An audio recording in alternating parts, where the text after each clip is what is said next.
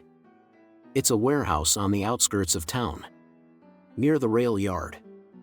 It's private property owned by a shell company tied to Blackgate." "And the bad news?" Jack asked, his tone hard. Reese grimaced. "That text you got, it's not just a warning. It's a promise. Whoever sent it has the resources to track your movements. They're watching." Jack's jaw tightened, but his resolve didn't waver. "Then let them watch. I'm not stopping."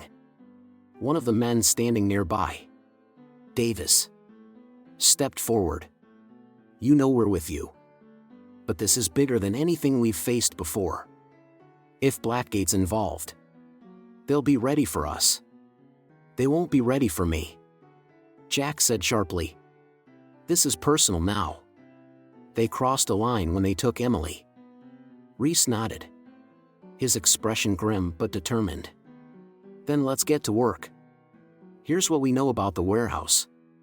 An hour later, Jack and his team were parked just outside the perimeter of the warehouse. The building was massive, its corrugated metal walls glinting faintly in the moonlight. A chain-link fence surrounded the property, with a single guard stationed at the entrance. Further inside, the glow of floodlights illuminated a handful of vehicles parked near the loading dock. Jack surveyed the scene through binoculars, noting the placement of security cameras and the movement of guards patrolling the area. "They've got military-grade comms," he muttered, spotting a guard speaking into a headset. "This isn't just a crime family operation. Blackgate's fingerprints are all over this." Reese crouched beside him, reviewing a blueprint of the warehouse on his tablet. "There's an access point on the east side, an old maintenance door that's not covered by cameras. We can get in there. But once we're inside, it's anyone's guess." Jack nodded, formulating a plan in his mind. "Davis, you and Barnes take the east access point. Reese and I will create a diversion at the main entrance. Once we're inside, we split up.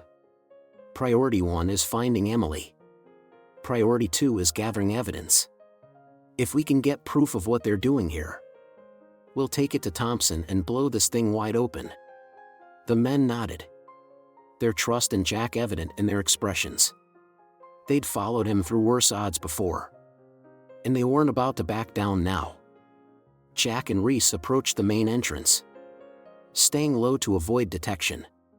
The guard stationed at the gate was armed but inattentive, his focus on his phone rather than his surroundings. Jack signaled to Reese, who silently moved to flank the guard. In one swift motion, Reese subdued him, ensuring the area was clear for the team to move in. The diversion came next. Jack rigged a small explosive device to the fence near the loading dock, a controlled blast designed to draw the guards away from the eastern access point. As the explosion echoed across the property, Jack and Reese slipped inside, using the confusion to their advantage. Inside, the warehouse was a maze of shipping containers and stacked crates. The air smelled of oil and rust, the faint hum of machinery adding to the tension. Jack's eyes scanned the area, searching for any sign of Emily or the operation Romano was running. Reese gestured toward a cluster of crates marked with Blackgate's logo. "This is it," he whispered. "They're moving military hardware through here." Jack examined the crates, noting the serial numbers stenciled on the sides. "This isn't just smuggling," he said grimly. "These are prototypes, classified tech. They're stealing from the military and selling to the highest bidder." The sound of approaching footsteps cut their investigation short. Jack signaled for Reese to hide as two guards rounded the corner, their rifles slung over their shoulders. Jack waited until they passed before motioning for Reese to follow. They needed to move quickly. Meanwhile, Davis and Barnes had made their way to the eastern section of the warehouse. The maintenance door led to a series of offices, where they found signs of recent activity, maps, shipping manifests, and communications equipment that confirmed the scale of the operation. "Jack's gonna want to see this," Davis said, snapping photos of the documents with his phone. "We've got proof of Blackgate's involvement. Let's focus on finding Emily," Barnes replied. "If she's here, we don't have much time." Jack and Reese regrouped near the center of the warehouse, where a large metal door stood slightly ajar. Inside, they could hear muffled voices, Romano's distinct, commanding tone among them. Jack's fists clenched as he listened. "We moved the girl in the morning," Romano was saying. "She's too much of a liability to keep here. Once we're done, we eliminate the problem." Jack's vision narrowed. He signaled for Reese to hold position as he crept closer to the door. Peering inside, Emily was there, seated in a chair with her hands zip-tied behind her back. She looked unharmed but tense, her eyes scanning the room for any opportunity to act. Romano stood a few feet away, flanked by two of his men. The rest of the guards appeared to be elsewhere, likely responding to the diversion Jack had created. It was now or never. Jack signaled to Reese, who nodded and prepared to breach. The plan was simple: take out Romano's men quickly and get Emily out. But as Jack moved into position, his phone buzzed again, a text from the unknown number. "Last warning. Carter. Walk away, or you'll regret it." He didn't hesitate. Jack silenced the phone and gave the signal. If you enjoyed this story, please subscribe to our channel, it means so much to us. Now, let's get back to the story. Emily Carter's eyes fluttered open to the harsh glare of a single overhead bulb. Her arms ached from being bound behind her back, and the rough texture of the chair beneath her pressed against her legs. The metallic tang of the warehouse air filled her nose, mingling with the faint scent of oil and rust. Blinking to clear her vision, she assessed her surroundings. The space around her was vast but cluttered. Shipping containers, stacks of crates, and machinery lined the walls. A few guards stood near the entrances, their postures rigid, their hands resting on holstered weapons. The fluorescent lights buzzed faintly, amplifying the tension in the room. Emily shifted slightly, testing the zip ties binding her wrists. They were tight, cutting into her skin with every movement. She forced herself to stay calm. Panic wouldn't help her now. Instead, she began cataloging every detail she could see: the guards' movements, the markings on the crates, and the small security camera mounted high on the wall. One guard in particular caught her attention. He was younger than the others, his movements less confident. He glanced around nervously, his grip on his rifle tighter than necessary. Emily filed that away, noting the cracks in their professionalism. They weren't as impenetrable as they wanted to appear. The sound of a door opening drew her attention. Victor Romano strode in, his polished shoes clicking against the concrete floor. He was impeccably dressed, his dark suit tailored to perfection. His expression was calm, almost amused. As he approached her, "Well," he said, stopping a few feet away. "The nurse who thinks she's a detective. I have to say, Ms. Carter, you've made quite an impression." Emily met his gaze, her expression neutral despite the adrenaline coursing through her veins. "You broke into my home and kidnapped me. That's not exactly a good way to make an impression yourself." Romano chuckled, the sound devoid of warmth. "I like your spirit," he said, gesturing for one of his men to step forward. The guard handed him a file, which Romano opened leisurely. "You've been quite busy, haven't you? Investigating shipments, taking notes, asking questions you shouldn't be asking." Emily didn't respond. Her silence seemed to amuse him further. Romano closed the file and tucked it under his arm. "You've stumbled onto something much bigger than you realize, Ms. Carter. And while I admire your tenacity, it's become inconvenient." He gestured toward the crates stacked along the far wall. "Do you know what's in those, Emily?"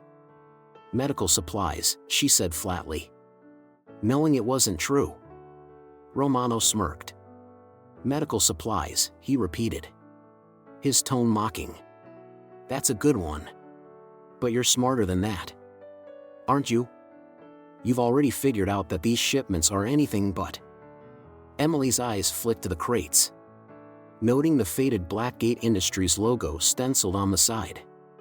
She remained silent, unwilling to give him the satisfaction of a response.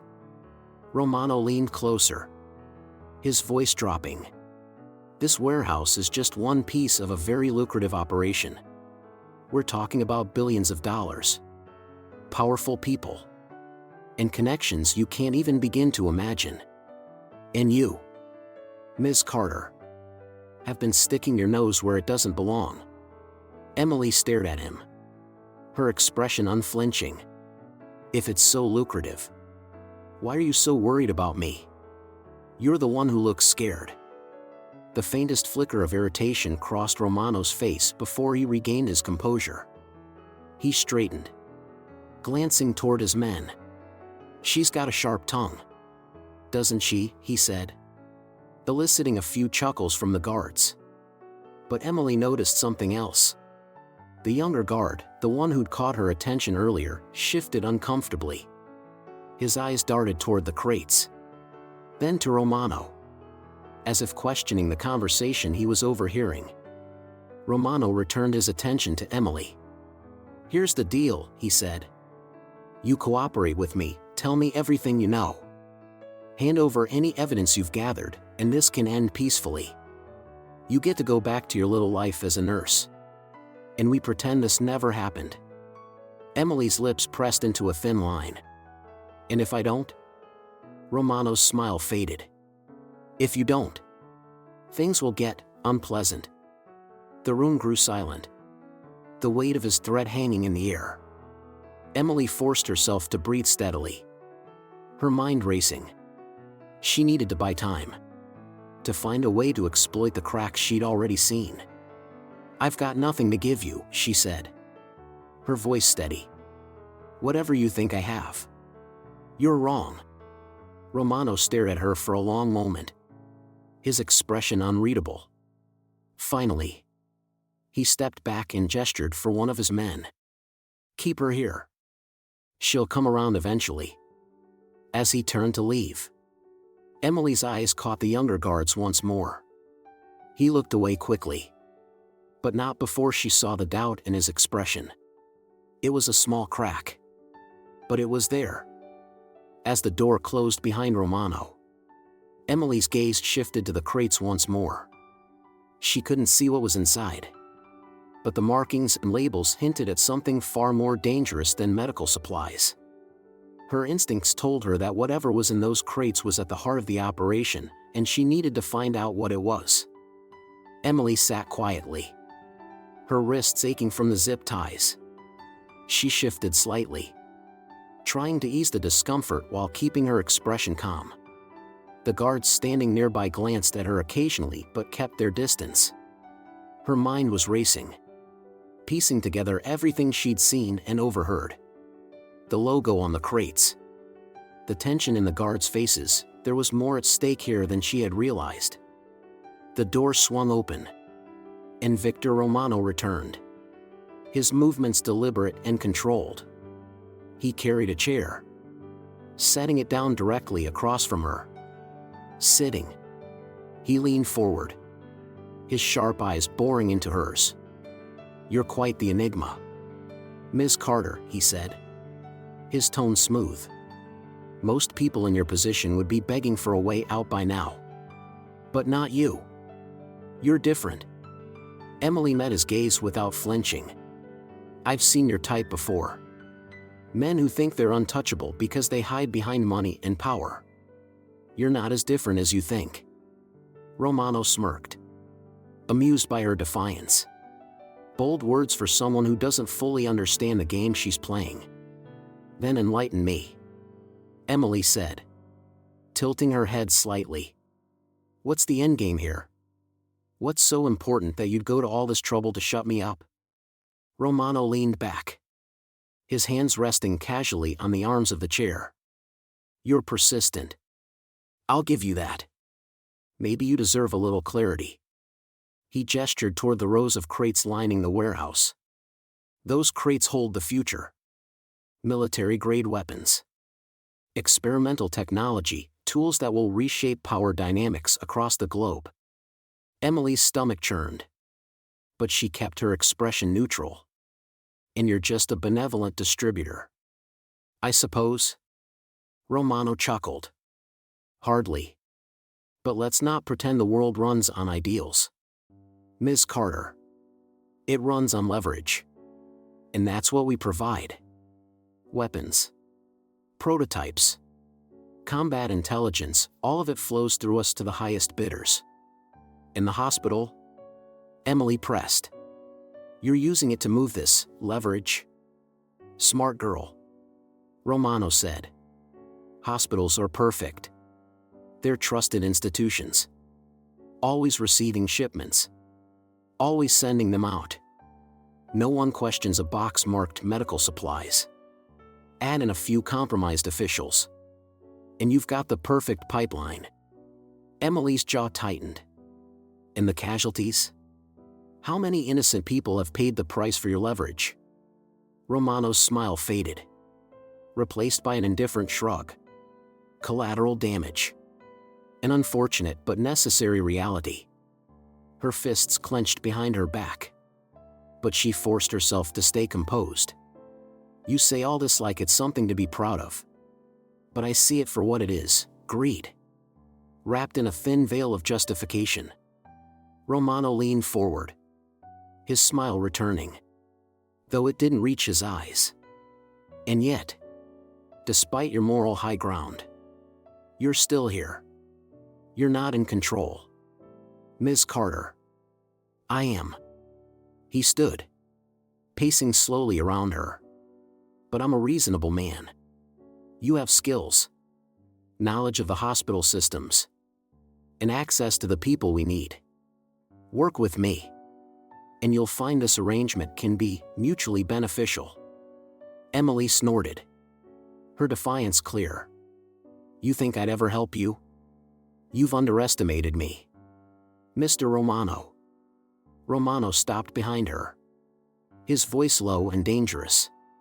"Or perhaps you're underestimating what happens to people who refuse." The room fell silent, the weight of his threat hanging in the air. But Emily didn't waver. Instead, she shifted her focus to the guards standing near the edges of the room. They were listening, their expressions tense. One of them, the younger guard she'd noticed earlier, looked particularly uneasy.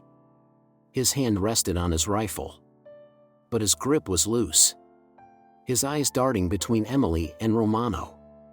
Emily seized the moment. "You think he's going to protect you forever?" she asked, her voice cutting through the quiet. She nodded toward the young guard. "I can see it in his face. He knows this is wrong. They all do. You're not just smuggling weapons, you're putting targets on their backs. And when things go south, you'll sacrifice them just like everyone else.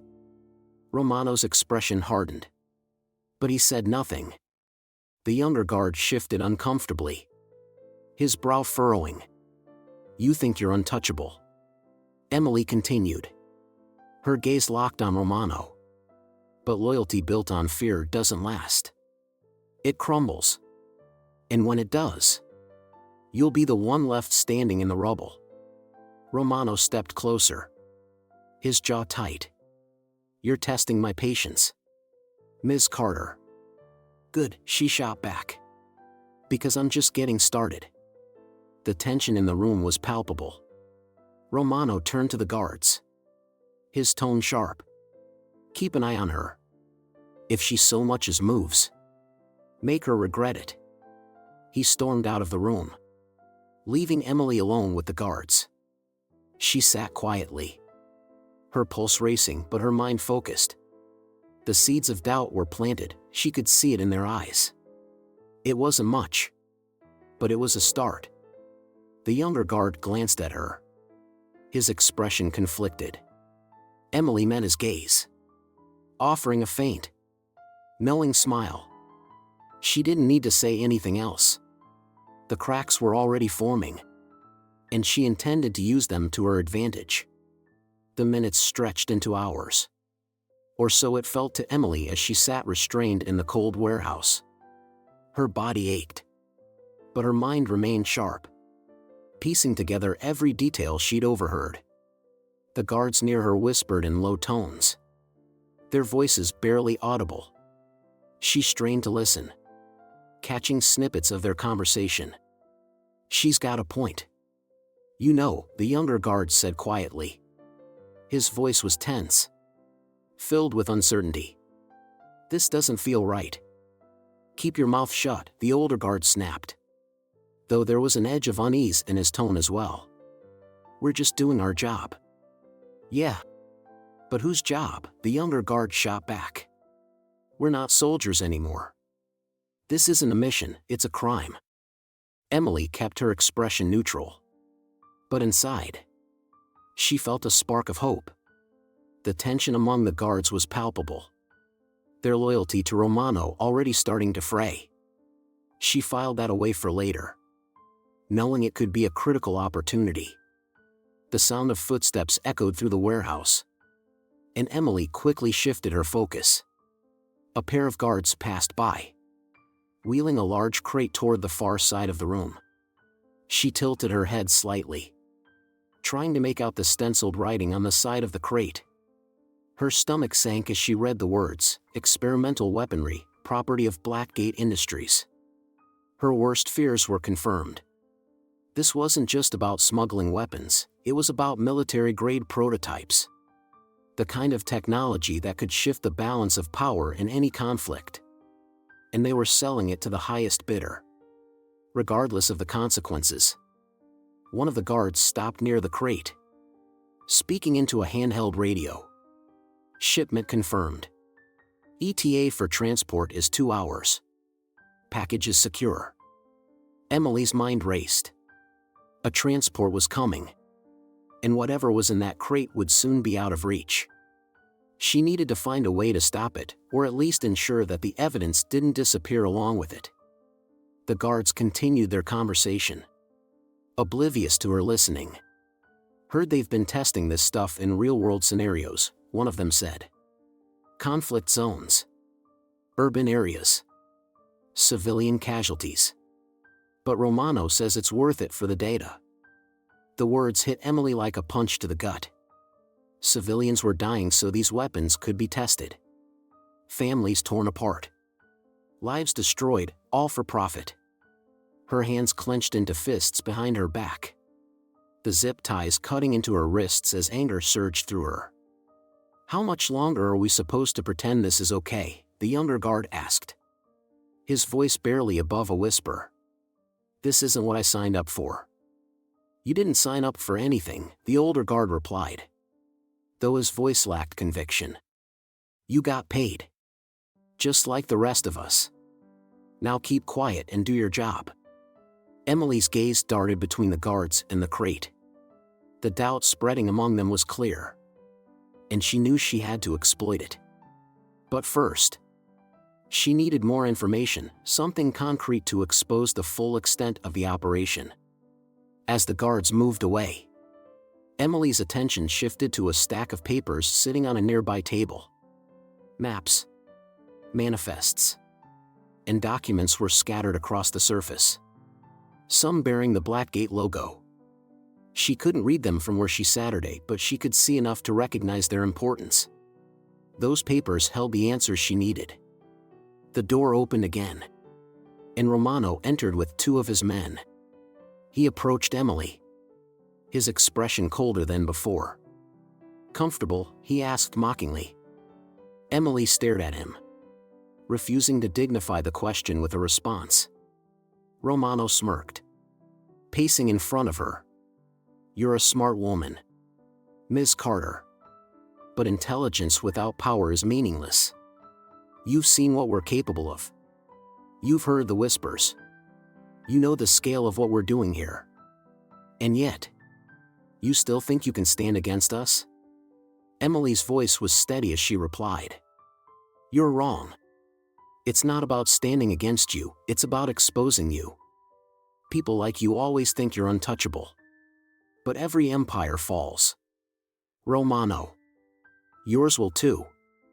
Romano's smirk faltered, his eyes narrowing. "Careful," he said quietly. "You're treading on dangerous ground." Emily leaned forward as much as her restraints allowed. "You're the one who should be careful. You're surrounded by people who are questioning your orders, questioning your motives. You think fear is enough to keep them in line? It's not. And when they turn on you, don't say I didn't warn you." Romano's gaze flicked to the guards standing nearby, and for a brief moment, Emily saw a flicker of doubt in his expression. He straightened, regaining his composure, and turned to his men. "Prepare the transport," he ordered. "We're moving the shipment ahead of schedule." The guards nodded and hurried to comply, leaving Romano alone with Emily. He leaned in close, his voice low and threatening. "You may think you're clever, Ms. Carter, but you're out of your depth. No one's coming to save you." Emily met his gaze without flinching. "We'll see about that." Romano stood upright, adjusting his jacket before turning to leave. As he walked away, Emily's mind raced. The transport was imminent, and time was running out. But she wasn't giving up, not now. Not ever. As the door closed behind Romano, Emily shifted her focus to the younger guard. He lingered near the edge of the room, his expression conflicted. She caught his eye, holding his gaze for a moment before speaking softly. "You don't have to do this," she said, her voice steady but quiet enough not to draw attention. "You have a choice." The guard hesitated, his grip on his rifle tightening. He didn't respond, but Emily could see the wheels turning in his mind. The doubt was there, and it was growing. The pieces were falling into place. Emily just needed to hold on a little longer. Jack Carter stood at the edge of a small operations room, his arms crossed as he studied the makeshift map projected onto the wall. The layout of the warehouse was detailed but incomplete, with areas marked as unknown. Around the room, National Guard officers and FBI agent Lauren Thompson exchanged information, their voices low but urgent. "This is where they're holding her," Thompson said, pointing to the center of the map. "The main holding area is reinforced, and Romano's guards have it heavily monitored. We've confirmed at least a dozen armed men on site, but that number could increase with the transport scheduled soon." Jack nodded, his eyes narrowing as he analyzed the map. "And the shipment?" he asked. Thompson pointed to the eastern side of the warehouse. "We believe the crates are being prepped here. If Romano's running on schedule, The transport team will be arriving in the next 2 hours. Then we have a window. Jack said firmly. We need to hit them before that shipment leaves. If it gets out, we lose critical evidence. A National Guard officer, Major Andrews, cleared his throat. Our team is ready. But this isn't a standard operation. If Romano's men are as heavily armed as you say, we'll need precise coordination to avoid unnecessary casualties, especially with a civilian hostage involved. Jack turned to face the room, his voice steady but commanding. This isn't just a rescue mission. It's a chance to dismantle their entire operation. We're going in fast, hitting their weak points, and securing both the hostage and the evidence. Anything less, and they'll rebuild within weeks. Thompson nodded. Stepping forward. We've intercepted communications suggesting that Blackgate Industries has direct ties to Romano's smuggling ring. They're using their defense contracts as a front to move weapons and experimental tech. This isn't just a local issue, it's national. If we don't take them down now, they'll keep funneling military-grade weapons to the highest bidder. The room fell silent as the gravity of her words sank in. Jack took a deep breath, his mind already calculating the next steps. We'll need 2 teams, he said, breaking the silence. One to secure Emily and extract her safely, and another to lock down the shipment area.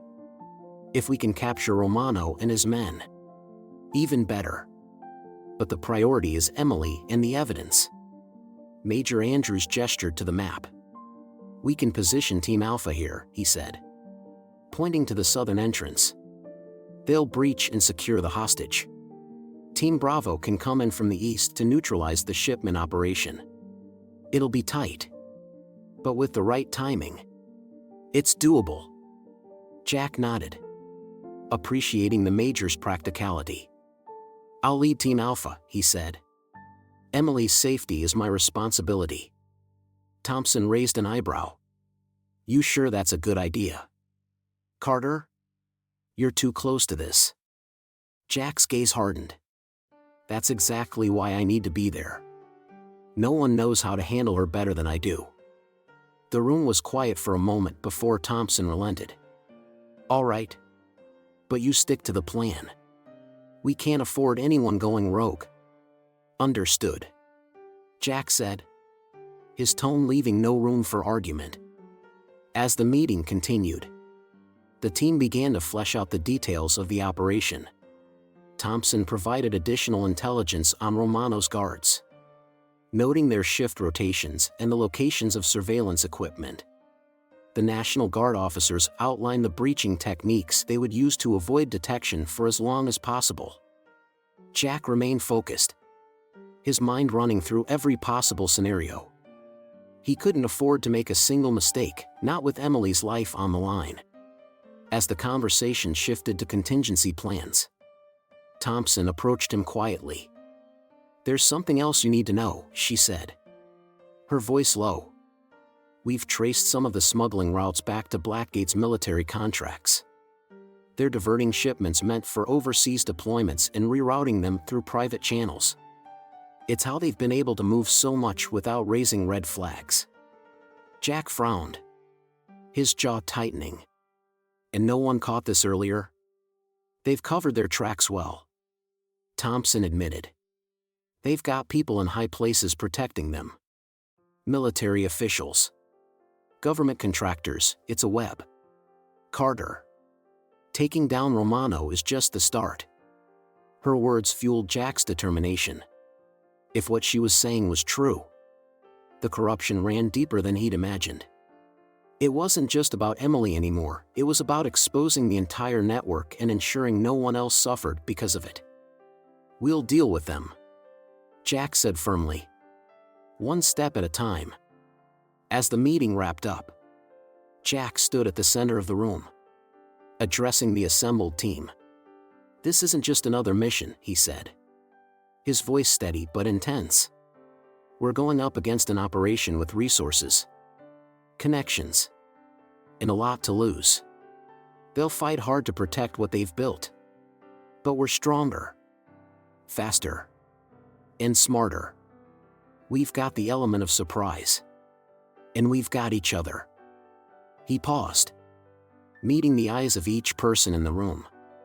"The goal is simple. Get Emily out safely, secure the evidence, and dismantle this operation. No one gets left behind. No mistakes." The team nodded, their resolve clear.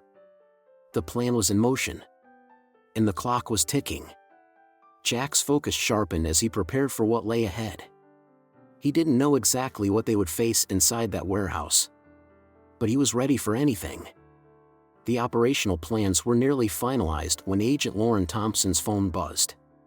She glanced at the screen, her expression tightening as she read the incoming message. Without a word, she handed the phone to Jack, who scanned the text quickly.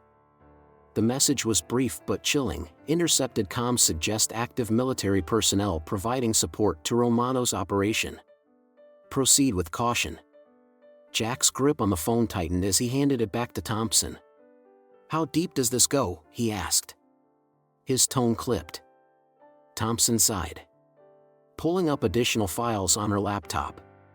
"Deep enough that it's becoming a problem for us. Romano's smuggling ring isn't just benefiting from Blackgate's corporate connections, it's got support from high-ranking military officials. They've been diverting resources, covering up shipments, and ensuring the operation runs smoothly. And now we've got confirmation that some of their people are on site at the warehouse." Jack's jaw clenched. The thought of fellow military personnel betraying their oaths and aiding a criminal operation was infuriating. Worse, it added an unpredictable element to the mission. Trained soldiers wouldn't go down as easily as Romano's guards. "What kind of support are we talking about?" asked Major Andrews, breaking the silence. "Logistics, access to restricted equipment, and protection," Thompson replied. "They've been feeding Romano intel on law enforcement movements and helping him evade detection. The fact that some of them are actively involved in the operation means they'll fight to protect it." The room grew tense as the implications set in. The National Guard officers exchanged uneasy glances, and even Thompson's typically composed demeanor showed signs of strain. Jack's voice cut through the tension. "This doesn't change the plan," he said firmly. "If anything, it reinforces why we need to act now.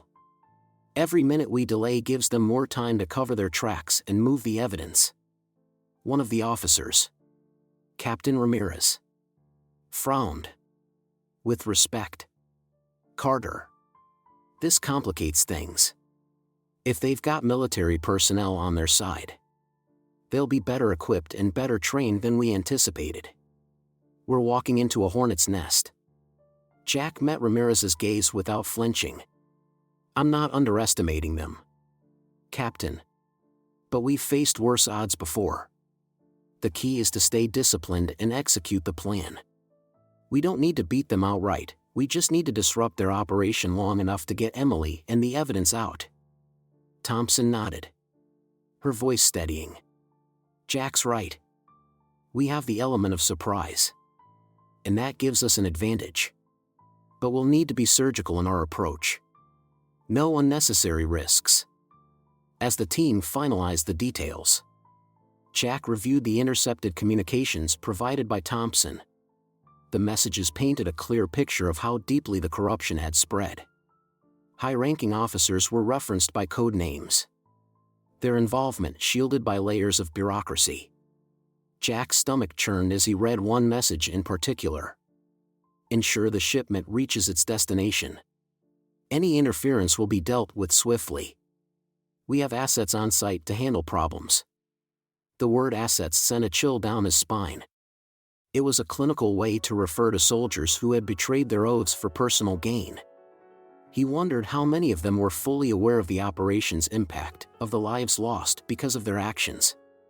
Jack turned to Thompson. "Do we have IDs on the personnel involved?" "Not yet," she admitted. "We've got partial call signs and some indirect references. but nothing concrete. It's likely intentional, they've been careful to keep their identities hidden. Jack's fists clenched. They're not invisible. We'll know who they are soon enough. The briefing room fell silent as the final preparations were completed. Each team member reviewed their roles, double-checking equipment and communication protocols. The weight of the mission hung heavy in the air. But Jack refused to let doubt creep in. "Listen up," he said, his voice steady but commanding. "I know this isn't an easy mission. We're up against a well-armed and well-organized group. But remember this, they're not invincible. They've gotten comfortable, thinking no one can touch them. That's their weakness. And it's what we'll exploit." He paused, letting his words sink in. "We have two objectives: get Emily out safely and secure the evidence. Stay focused. Stick to the plan. And trust your training. We don't stop until this operation is done." The room erupted in a quiet chorus of affirmations, each member of the team steeling themselves for the task ahead. Jack could see the determination in their faces, a reflection of the resolve he felt burning inside. Thompson stepped forward, handing Jack a small device. "This is a portable comm scrambler. Use it once you're inside, it'll disrupt their communications long enough for us to gain the upper hand." Jack nodded, tucking the device into his gear. "Appreciate it." As the team moved to gear up, Jack pulled Thompson aside. "I need you to promise me something," he said quietly. "If anything goes sideways, your priority is Emily. Get her out of there, no matter what." Thompson's expression softened slightly, but her voice was firm. "We'll get her out, Jack. You have my word." As the convoy of vehicles moved toward the warehouse, Jack sat in the lead truck, his thoughts focused on the mission ahead. The discovery of military involvement had raised the stakes, but it had also strengthened his resolve. This wasn't just about rescuing Emily anymore, it was about dismantling a network of corruption that had cost too many lives. "We're not just rescuing Emily," he said quietly to himself, his voice resolute. "We're bringing this entire operation down." If you enjoyed this story, please subscribe to our channel, it means so much to us. Now, let's get back to the story. Emily Carter kept her posture neutral, her gaze sharp as she assessed the guards stationed nearby. Victor Romano's orders had them watching her like hawks, but they couldn't mask the tension simmering beneath the surface. One guard in particular, Mateo Cruz, stood out. He was younger than the others, his nervous glances and rigid stance betraying his inner conflict. Emily had noticed his unease earlier, but now she saw it as an opportunity. "You seem young for this line of work," Emily said quietly, her voice calm but intentional. She didn't look directly at Mateo, allowing the comment to hang in the air as though it were a passing observation. Mateo stiffened but didn't respond immediately. He shifted his weight from one foot to the other, his grip tightening on the rifle slung across his chest. Finally, he muttered, "Not my first job. But it's not the same, is it?" Emily replied, her tone soft but pointed. "This isn't a battlefield, and you're not fighting for a cause. You're guarding crates for a man who wouldn't think twice about throwing you under the bus." Mateo glanced at her, his expression guarded. "You don't know what you're talking about, don't I?" Emily said, tilting her head slightly. "I've seen men like Romano before. They don't care about loyalty, they care about power. And when things fall apart, they make sure someone else takes the blame." Mateo's jaw tightened, but he didn't argue. Emily pressed on, sensing an opening. "You think Romano would protect you if this operation goes south? If the law catches up to him? Do you really believe he'll take the fall?" Another guard, stationed a few feet away, shot Mateo a warning look. "Don't listen to her," he said sharply. She's just trying to mess with your head. Emily ignored the interruption, keeping her focus on Matteo. You're better than this, she said, her voice steady. You didn't sign up to hurt innocent people. Did you? Matteo's gaze faltered. And for a moment, he looked like he might say something. But he shook his head and turned away, resuming his stoic stance. Still, Emily saw the doubt flicker in his eyes, and she knew her words had landed. As the hours stretched on, Emily continued to observe Matteo and the other guards. Their movements were tense, their interactions clipped. Romano's operation was efficient, but cracks were beginning to show. The guards were on edge, their loyalty strained by the weight of their actions. When Matteo passed near her again, Emily seized the moment. You know what's in those crates, don't you? She asked, her tone casual but pointed. He hesitated before answering. It's not my job to ask questions. But you know. Emily pressed. Weapons. Military-grade tech. Things that end up in the hands of people who'll use them to destroy lives. Matteo glanced at her, his brow furrowing. You don't know what you're talking about. I know enough, she said. I know this operation isn't just illegal, it's deadly. And when it all comes crashing down, everyone involved is going to pay the price. The older guard from before stepped closer, his expression hard. That's enough, he barked. Keep your mouth shut. Emily raised an eyebrow but didn't push further. She had planted the seeds, and now she needed to let them take root. Matteo's silence was telling. He was grappling with the weight of her words, even if he didn't admit it outright. Later, as the guards gathered near the crates to discuss their next steps, Emily caught snippets of their conversation. This isn't what I signed up for, Matteo said quietly, his voice barely audible over the hum of machinery. You don't get to pick and choose, the older guard snapped. We're here to do a job. End of story. Matteo hesitated. Yeah. But what happens when it's not just a job? What happens when people start asking questions? The older guard leaned in, his voice low and threatening. You keep your head down, and you follow orders. That's how this works. Emily watched the exchange intently, noting the tension between the two men. Matteo's doubt was spreading, and it was only a matter of time before it reached a boiling point. As the guards moved away, Emily turned her attention back to Matteo. He lingered near her, his shoulders slumped as though weighed down by his thoughts. You don't have to do this, she said softly. You're better than this. He didn't respond immediately, but she saw his grip on his rifle loosen. It's not that simple, he said finally, his voice barely above a whisper. It never is, Emily replied. But you have a choice.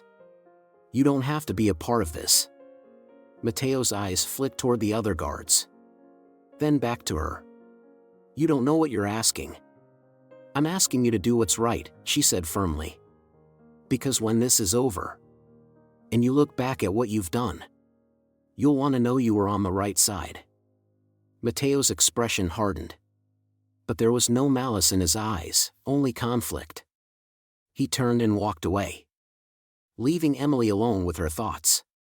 She couldn't be sure if her words had made an impact, but she knew she had to keep trying. Every crack in their loyalty was a step closer to freedom. The warehouse buzzed with activity as Romano's men prepared for the upcoming transport.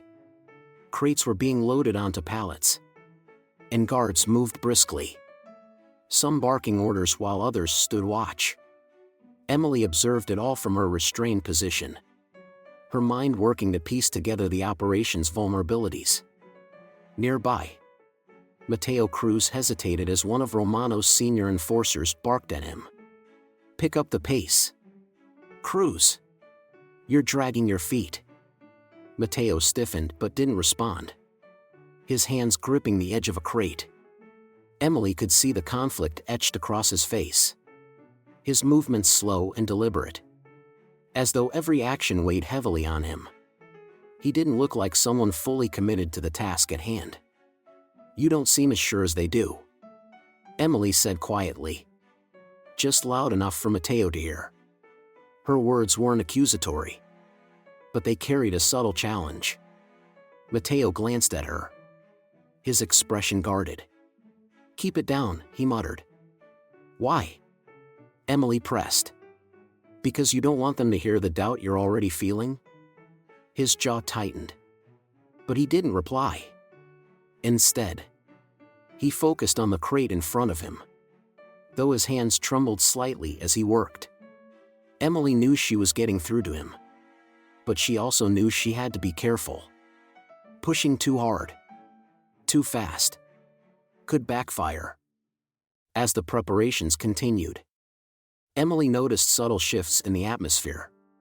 Conversations between the guards grew quieter, and their movements became less coordinated. Romano's men weren't as unified as they seemed. The tension was palpable, and Emily sensed an opportunity to exploit it.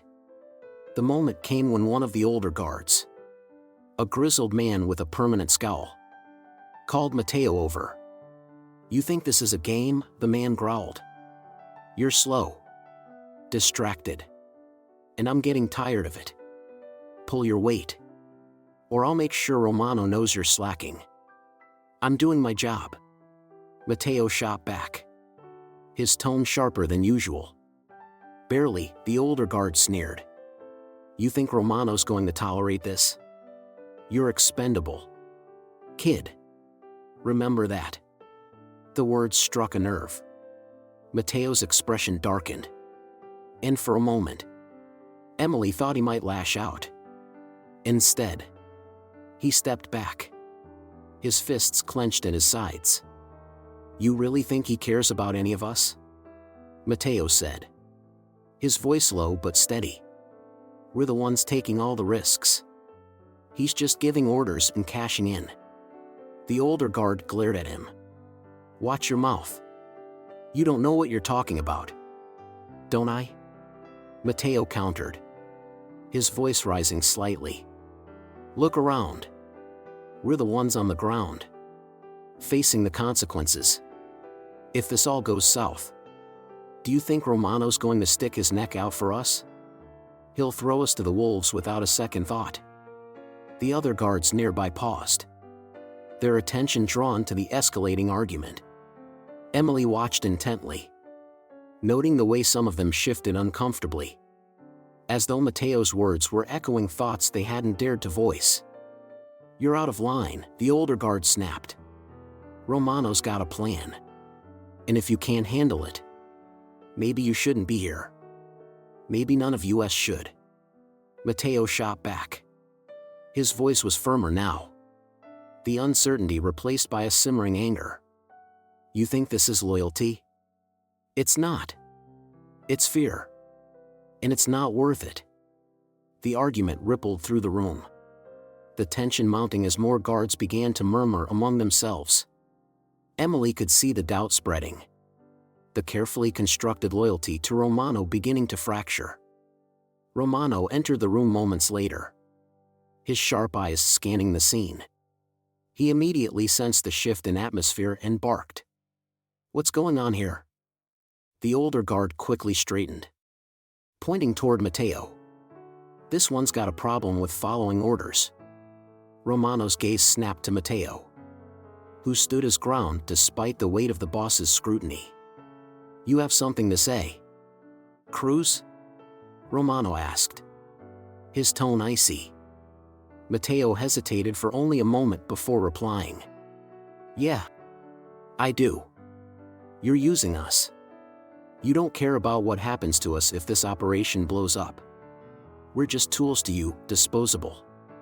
Romano's expression darkened, and he took a step closer to Matteo. "You don't understand how this works," he said, his voice dangerously low. "I give the orders. You follow them. That's how it works. And what happens when your orders get us killed? Matteo shot back. What happens when the authorities come down on us? You think they're going to stop at you? No, they'll take us down with you. Romano's jaw tightened, and the room fell silent as the two men stared each other down. Emily could see the cracks widening. The loyalty Romano relied on slipping through his fingers. Enough, Romano said finally, his voice like steel. You're either with me, or you're against me. Make your choice. Matteo didn't respond immediately, but his silence spoke volumes.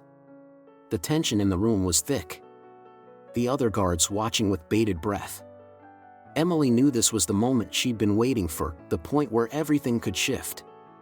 The room felt like a powder keg about to explode, the tension thick and suffocating. Matteo Cruz stood his ground, his jaw clenched and shoulders squared, defying Victor Romano's unrelenting gaze. Around them, the guards shifted uneasily, the lines of loyalty beginning to blur. Emily watched the scene unfold with sharp focus, knowing that everything hinged on the outcome of this confrontation. Romano took a slow, deliberate step toward Matteo, his voice cold and sharp.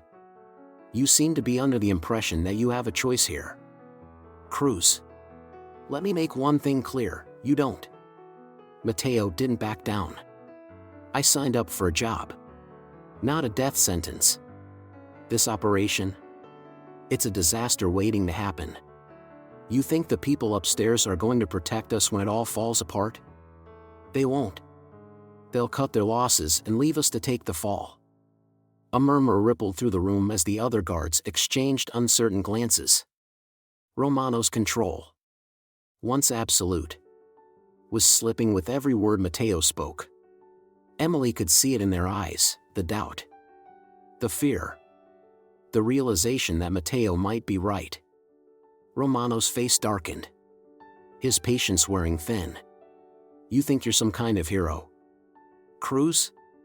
You think you can stand here and lecture me about how this works? You don't know anything. I know enough. Matteo shot back. I know this isn't worth it. And I know I'm not the only one who feels that way. His words hung in the air, a challenge and a warning. Emily's pulse quickened as she saw the subtle shifts in the guards' postures. Some stood rigid, their hands on their weapons, while others looked away, clearly conflicted. Romano's gaze swept over the room, his eyes narrowing as he read the unease in his men. Is that how it is? He said, his voice rising. You're all suddenly questioning me? After everything I've done for you? The older guard who had clashed with Matteo earlier stepped forward, his tone defiant. You've done plenty for yourself. But Cruz isn't wrong. You don't care about us. We're just tools to you. Romano's fists clenched at his sides, his composure unraveling. You think you're brave for saying that? You think you can just walk away? Let me remind you of something, you're all in this, just as deep as I am. You've seen what happens to people who betray me. The threat was clear, but it didn't have the effect Romano intended. Instead of silencing the dissent, it seemed to harden the resolve of those already questioning him. Matteo stepped closer, his voice steady but loud enough for everyone to hear. We're already betrayed, he said. By you. By this whole operation. You're using us to protect yourself. And when the heat comes down, you'll sacrifice us to save your skin. The room fell silent again, the tension reaching a breaking point.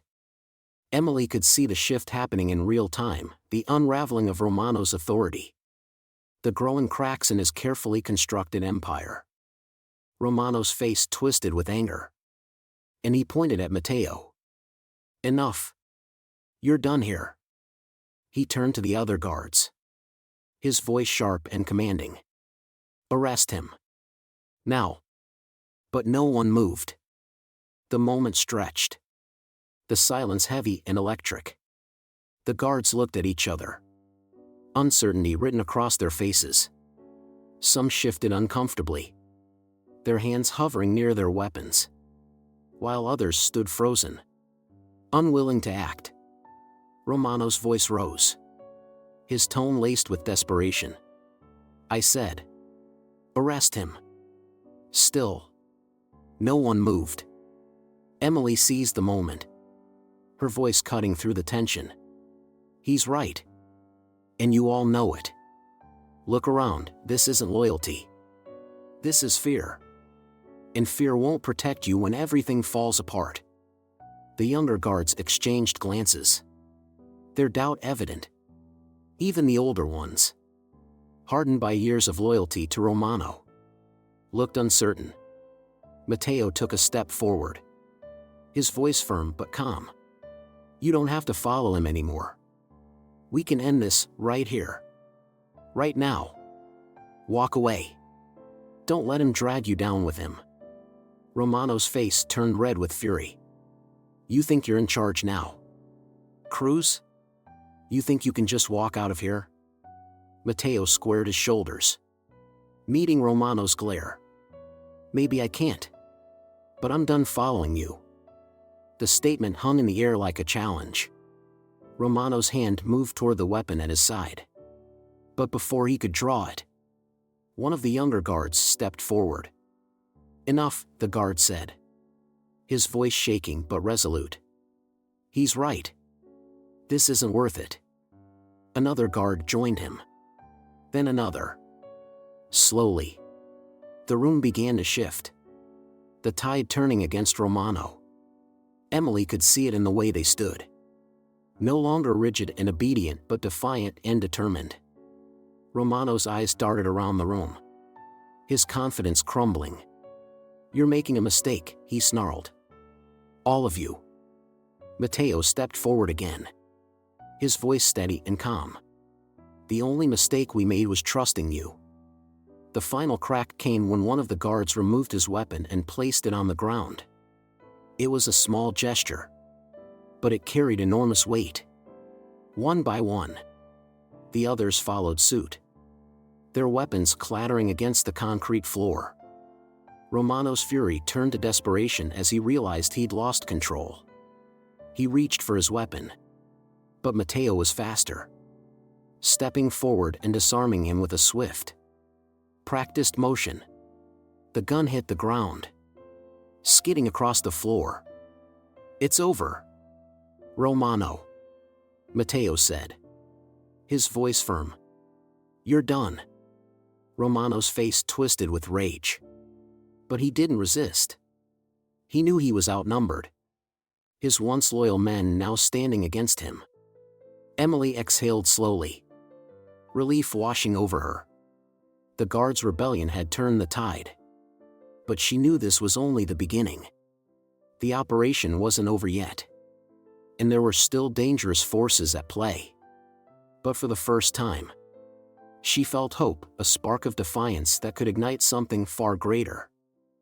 The storm of approaching vehicles created a rumble in the air as Jack Carter's team of seasoned National Guard operatives prepared for the breach. Jack's sharp commands cut through the tension, assigning roles with military precision. He stood clad in tactical gear, his expression carved from stone. Every movement carried the weight of Emily's safety, the lives of his comrades, and the countless civilians impacted by the smuggling ring. Agent Lauren Thompson stood nearby, her laptop wired into the National Guard's network. We've got eyes on the eastern perimeter, she reported. Thermal scans show at least 24 hostiles inside. The guards are stationed heavily near the loading bay and the office upstairs. Jack nodded, absorbing the intel. We split into 3 teams. Bravo breaches from the east. Charlie handles the south flank. Alpha's with me, front entrance. Emily's somewhere in there. And we don't leave without her. A soft beeping interrupted the briefing, an encrypted text alert. Jack glanced at his phone and froze. A warning lit the screen, stand down or you'll lose her. His pulse spiked, but he tucked the phone back in his pocket, dismissing the threat as an enemy bluff. We're moving in 5, he announced, his voice unwavering. Inside the warehouse, Emily Carter was already fighting her own battle. Her wrists, bound by zip ties, dug into the chair's rough edges as she tried to stay calm. The room around her reeked of stale cigarettes and gun oil. She had overheard fragments of conversation. Victor Romano's men were on edge. Her earlier conversation with Mateo Cruz had planted seeds of doubt. And those seeds were beginning to grow. Victor's voice boomed from the adjacent room. I don't care who's outside. We hold this place. That server's worth more than your lives. You hear me? Emily's ears perked up. The server. That had to be where the smuggling operations records were stored, proof of their ties to Blackgate Industries and the corrupted military officials. She glanced at the guards stationed nearby. Mateo stood among them, his hands fidgeting nervously on his rifle. You don't believe in this, do you? She whispered, locking eyes with him. Mateo flinched. Quiet. You're not like them. You care about what's right. Don't let Romano drag you down with him, she continued. Her tone was low but firm, cutting through the chaos with conviction. One of the older guards barked at Mateo. What's she saying to you? Keep her quiet. Mateo hesitated, his fingers tightening around the weapon. The doubt Emily had sown earlier was blossoming into rebellion. Outside, the National Guard operatives took their positions. The air was thick with adrenaline as Jack signaled the assault. The first breach came with a deafening bang as Bravo team stormed the east entrance. Smoke grenades filled the air, blurring the enemy's vision. Gunfire erupted, shattering the eerie calm. Jack's team, Alpha, charged through the front entrance. His sharp instincts led him straight into the firefight. The echo of bullets ricocheting off steel and concrete filled the space. Jack's heart pounded, but his focus remained razor-sharp. Push forward, he shouted, his voice cutting through the chaos. Meanwhile, Agent Thompson monitored the operation from a safe distance. Her eyes darted across multiple screens, tracking the team's movements. Jack, we've got heavy resistance near the server room on the second floor. That's where you'll find the evidence, and probably Emily, she relayed through his earpiece. Got it, Jack replied, ducking behind cover as enemy fire sprayed across the room. Bravo. Pin them down. Charlie. Secure the south exit. Alpha. On me. Inside the warehouse, chaos was spilling into every corner. Victor Romano barked orders, but his control was slipping. His men were panicking under the relentless assault from the National Guard. In the confusion, Emily seized her chance. She leaned toward Mateo again. This is your moment, she urged. Do the right thing. Mateo glanced at the older guard, then back at Emily. His face hardened with resolve. Without a word, he stepped toward her, his hands moving to her restraints. What the hell are you doing? The older guard demanded, raising his weapon. Mateo turned, his rifle aimed. Standing on the right side of history. The older guard hesitated for a fraction of a second. Just enough time for Mateo to fire. The shot rang out, and the man collapsed to the ground. Mateo quickly freed Emily, handing her his sidearm. Stay low, he instructed. I'll cover you. Emily nodded, clutching the weapon tightly. The weight of the pistol in her hands was unfamiliar but necessary. Together, they moved through the chaos, heading toward the server room. Jack and his team reached the central warehouse floor, taking cover behind stacks of crates. Victor Romano's office is upstairs. That's where she'll be, Jack called out. Gunfire rained down from the upper level as Romano's men defended their stronghold. Jack moved with precision, returning fire and neutralizing threats as he advanced. His mind raced with images of Emily, her bravery, her stubbornness, her refusal to back down from injustice. As they reached the stairwell, Thompson's voice came through the comms again. "Jack, be careful. We've got movement on the second floor. Looks like they're trying to secure the server and eliminate evidence." "Not on my watch," Jack growled, motioning for his team to follow. The stairwell was a gauntlet of enemy fire. Jack led the charge, his military training kicking into overdrive. Each step brought him closer to Emily, closer to the truth, and closer to the culmination of everything they had been fighting for. In the server room, Victor Romano was pacing furiously. "Shut it all down," he ordered, pointing at the technicians frantically typing away. "If we can't use it, no one can."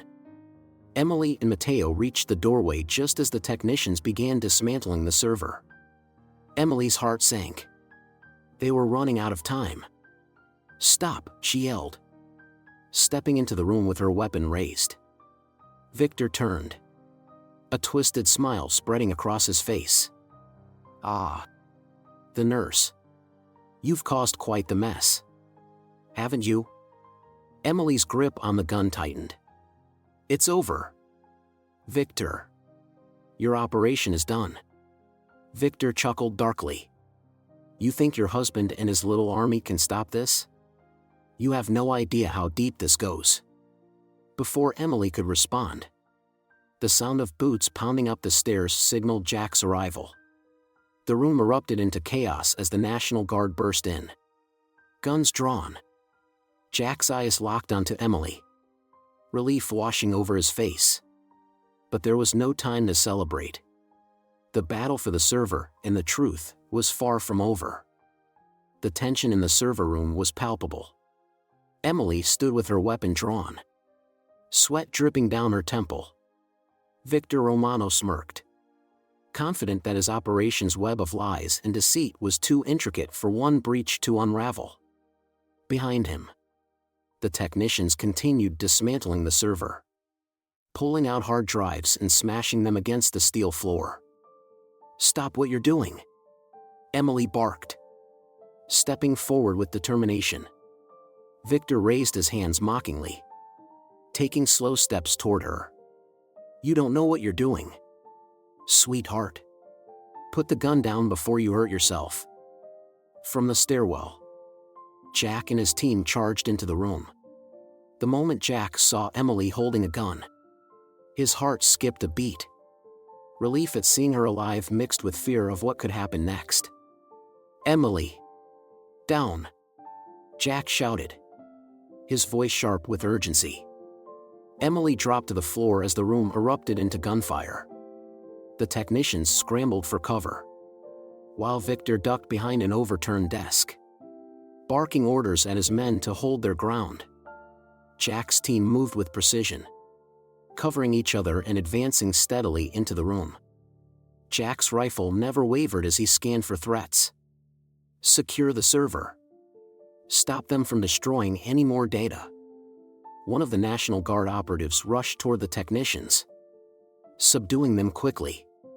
The remaining hardware was salvaged, though several components lay shattered on the floor.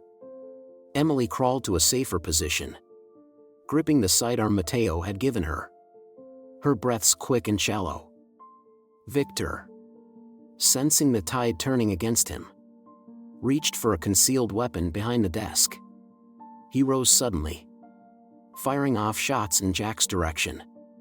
Jack ducked behind a steel support beam, returning fire with precise accuracy. "Romano, it's over!" Jack shouted. "Drop your weapon. And this doesn't have to end in blood." Victor sneered, his voice dripping with venom. "You think you've won, Marine? You have no idea what you've walked into." As Victor tried to make a break for the server, Emily saw her opening. Drawing on every ounce of courage she had, she sprang forward and tackled Victor from behind.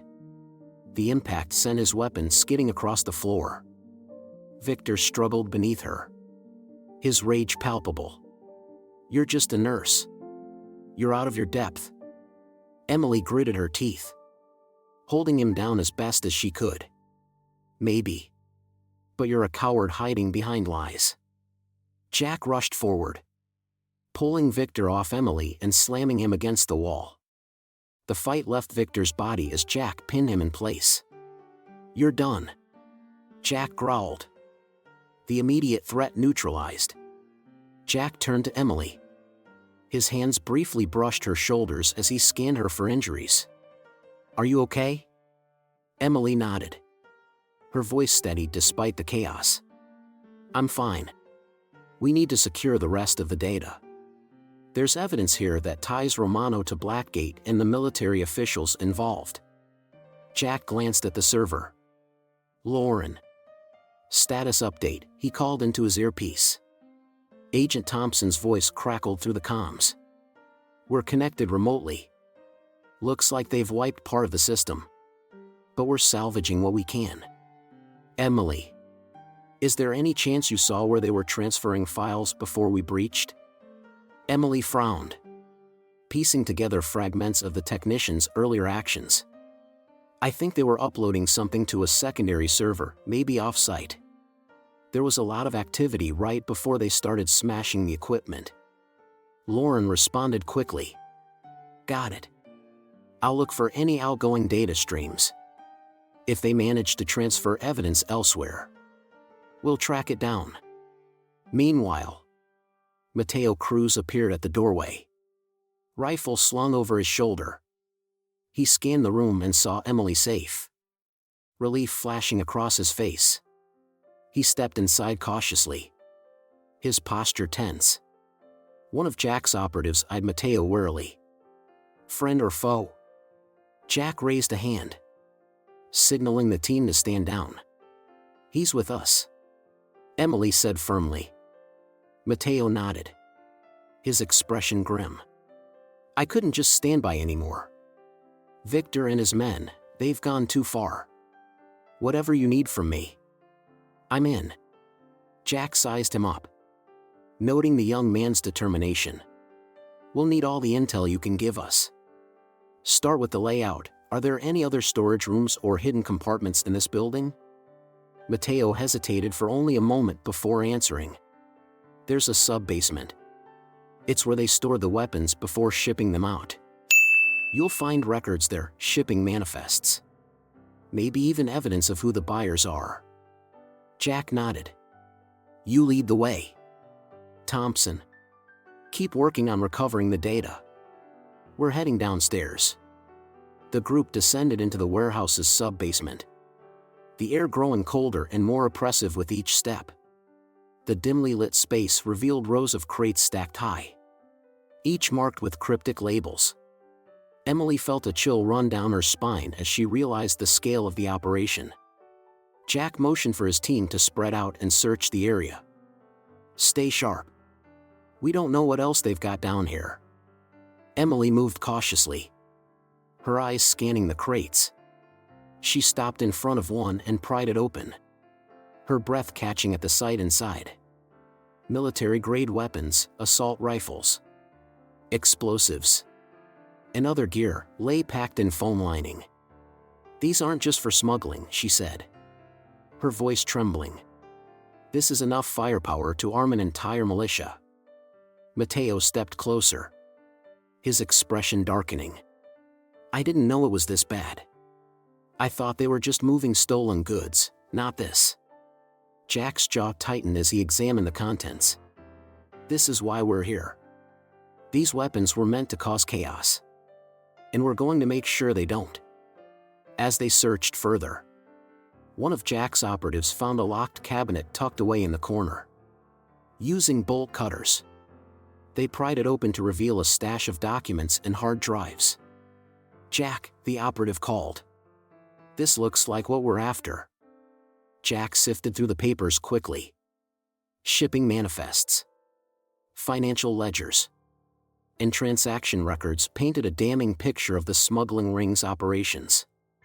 Blackgate Industries' name appeared repeatedly, alongside coded references to military officials. Emily picked up one of the hard drives, turning it over in her hands. "This might have everything we need to bring them down," Matteo added. "If Romano's boss finds out you've got this, they'll stop at nothing to get it back." Jack gave a grim nod. "Then we make sure it gets into the right hands. Let's move." As the group prepared to leave the sub-basement, a sudden explosion rocked the warehouse. The ground shook violently, and dust rained from the ceiling.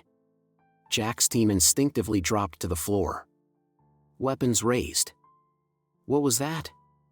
Emily asked, coughing through the dust. Lauren's voice came through the comms. "Frantic. Jack. They've set charges. The building's rigged to blow." Victor's men, realizing they were losing control, had resorted to desperate measures. Jack's mind raced as he calculated their options. "Everyone out now," he barked. "Take what you can carry, we're not leaving empty-handed." The team scrambled to gather the evidence, stuffing documents and hard drives into their packs. Jack led the way back up the stairwell, his protective instincts guiding Emily and Matteo close behind. The warehouse was a war zone. Flames licked at the walls, and debris littered the floor. Victor Romano was nowhere to be seen, having disappeared in the chaos. "Jack. This way," Emily called, pointing to an emergency exit partially blocked by fallen crates. They pushed through the debris, the heat and smoke pressing in around them. Outside, the sound of sirens grew louder as reinforcements arrived. Jack's team emerged into the cold night air, their packs filled with the evidence that could finally expose the conspiracy. The team barely had a moment to catch their breath as they regrouped outside the burning warehouse. The glow of the flames painted the night sky an ominous red, and the crackling of the fire was punctuated by the distant wail of sirens. Jack's earpiece buzzed with Agent Thompson's voice, sharp and urgent. "Jack. The National Guard is securing the perimeter, but we've intercepted chatter. Victor's remaining men are mobilizing, they won't go down quietly." Jack glanced around at his team. They were battle-worn, their faces streaked with soot and determination. "Understood. We've recovered critical evidence, but Victor slipped through our fingers. He won't get far." Emily stepped forward, gripping one of the salvaged hard drives. "We can't let him disappear. Jack. If he escapes, everything we've done tonight will be for nothing." Jack nodded, his jaw tight. "He won't." "Matteo. Any idea where Victor might run to regroup?" Matteo wiped sweat from his brow, his mind racing. "He's got a safe house not far from here, near the docks. It's where he retreats when things go south. That's our next target," Jack said firmly, turning to Lauren through the comms. He added, "Send reinforcements to the docks. We're closing in." The drive to the docks was tense and silent, save for the hum of the engine and the occasional crackle of the radio. Emily sat in the back seat of the armored vehicle, clutching the hard drive as if it were a lifeline. She couldn't shake the image of Victor's smug face, his confidence unwavering even as his empire crumbled. Jack glanced at her through the rearview mirror. "You did good back there," he said, his tone softer than usual. Emily looked up, her eyes tired but resolute. "It's not over yet." Jack nodded. "No, it's not. But we're getting closer." The docks were eerily quiet, the stillness broken only by the gentle lapping of water against the pilings. Jack and his team moved swiftly and silently, weapons at the ready. Matteo led the way, pointing out landmarks and potential hiding spots.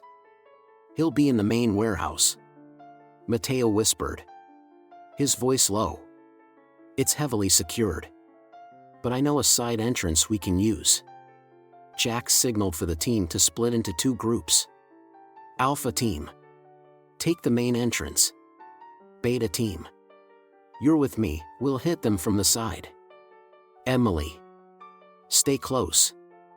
The side entrance was a rusted steel door partially hidden by shipping containers. Mateo expertly picked the lock, and the group slipped inside. The warehouse was dimly lit, its vast space filled with crates and machinery. Voices echoed from deeper within, punctuated by the occasional clatter of equipment. As they advanced, Jack's sharp eyes caught movement ahead. He raised a fist, signaling the team to halt.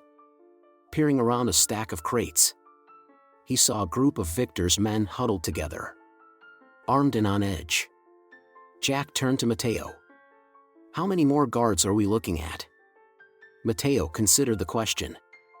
Victor usually keeps around a dozen men close by.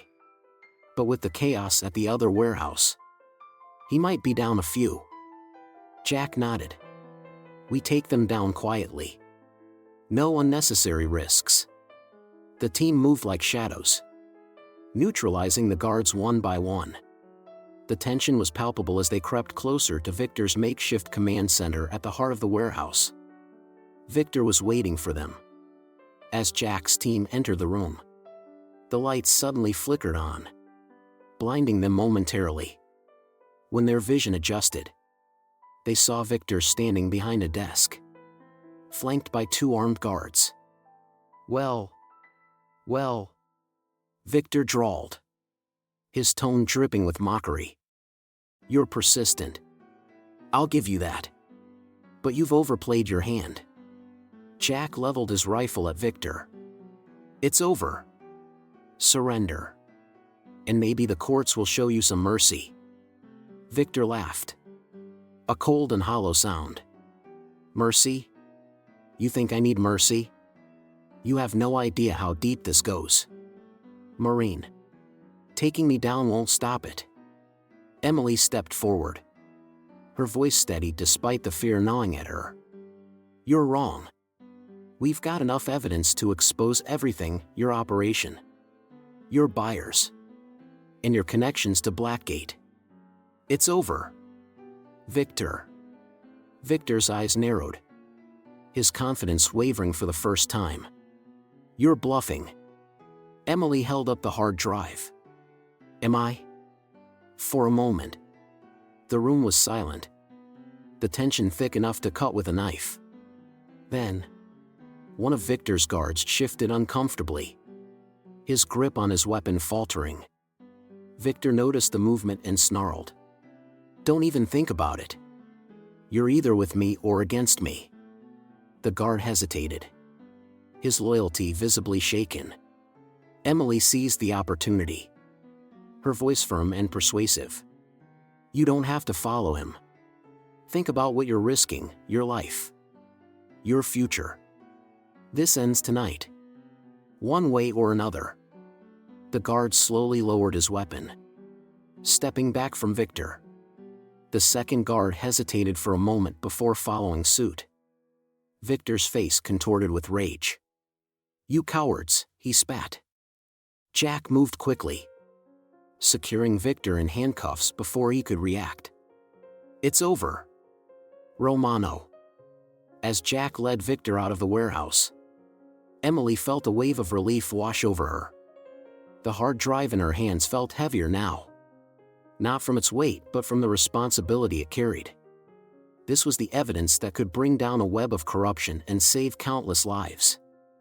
Outside, the first rays of dawn were breaking over the horizon. The warehouse was swarming with National Guard personnel, their presence a stark contrast to the chaos of the night. Lauren Thompson approached, her expression one of cautious optimism. We've got him, she said, nodding toward Victor. And with the evidence you recovered, we can take down Blackgate and their military allies. Jack looked at Emily, a rare smile breaking through his stoic demeanor. We couldn't have done this without you. Emily shook her head, exhaustion etched into her features. We all played a part, but it's not over yet. There's still so much work to do. Jack nodded. Then we get to it. Together. If you enjoyed this story, please subscribe to our channel, it means so much to us. Now, let's get back to the story. The morning air in the secure briefing room at the National Guard command post was thick with tension.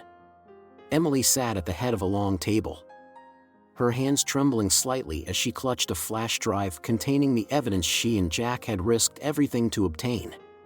Jack stood behind her, his imposing presence a silent source of reassurance. Agent Lauren Thompson worked at a laptop, her fingers flying over the keyboard as she prepared to transmit the files to multiple federal agencies simultaneously. "Okay," Thompson announced, her voice steady. "We're routing this to the Department of Justice, Homeland Security, and an independent watchdog group. No one's burying this." The drive contained everything: documents, video footage, and financial records that laid bare the corrupt dealings between Blackgate Industries, the Romano crime family, and their enablers in the military. The scale of the operation was staggering, involving smuggling military-grade weapons and profiting off the devastation in war-torn regions. The file also highlighted the deliberate cover-ups, including doctored logs and falsified paperwork, implicating high-ranking officials. Emily leaned forward, watching the progress bar on Thompson's screen as the files uploaded. Every passing second felt like an eternity. "How do we know they won't just delete it or spin the narrative?" she asked, her voice sharp with anxiety. Thompson didn't look up. "We don't. That's why I'm sending it to multiple places, including some media outlets. Once it's out there, it's out there." Jack crossed his arms, his jaw clenched. "What about retaliation? These people don't play fair." Thompson finally looked up, her expression grave. "That's why we're under protective custody. But don't think for a second this ends here. Exposure is just step one." As the files finished transmitting, Emily felt a mix of relief and apprehension. The evidence was out, but she knew this was only the beginning of a long, grueling battle. Hours later, the media picked up the story. Headlines screamed about the largest corruption scandal in decades. Blackgate Industries exposed, military contractor linked to criminal enterprise scrolled across news tickers. Reporters dissected every detail of the leaked evidence, from illicit arms deals to the staggering amounts of money funneled through shell companies. Inside the Romano mansion, Victor Romano watched the news coverage with a cold fury. His once commanding presence now seemed diminished, his shoulders tense as he took a long drag from his cigar. One of his enforcers, visibly nervous, stood by the door. "They're painting us as amateurs," Victor growled, his voice low and venomous. "This isn't over." Back at the command post, Emily and Jack watched the news unfold on a small TV in the corner. The weight of their actions began to sink in. Emily's thoughts wandered to the guards who had been caught in Victor's web. Some had chosen to stay loyal to him, but others, like Mateo Cruz, had sided with her. "They're going to come after Mateo and the others," she said, her voice heavy with concern. Thompson nodded. "We've already started processing their immunity agreements. They'll testify against Romano in exchange for protection. But it's a gamble. If any of them flip, the whole case could unravel." Jack leaned against the wall, his eyes fixed on the screen. "And what about the higher-ups? The military brass who signed off on this?"